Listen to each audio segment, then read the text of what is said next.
காந்தமலை. ஐயப்ப சாமியை கும்பிடுற ஒவ்வொரு பக்தனுக்கும் சின்ன வயசுல இருந்தே இந்த காந்தமலை அப்படிங்கிற வார்த்தை தெரிஞ்சிருக்கும். ஓம் கன்னிமூல கணபதியே சரணமையப்பா, ஓம் காந்தமலை ஜோதியே சரணமையப்பா, ஓம் ஹரிஹர சுதனே சரணமையப்பா, ஓம் அன்னதான பிரபுவே சரணமையப்பா.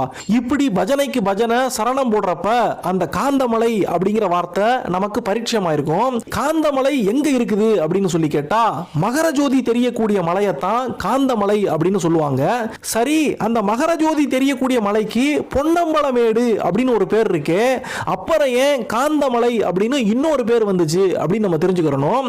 ஐயப்ப சாமியுடைய பூங்காவனம்னு சொல்லப்படக்கூடிய அந்த வனாந்தரத்துக்குள்ள, அந்த மலங்காட்டுக்குள்ள மொத்தம் 18 மலைகள் இருக்கு.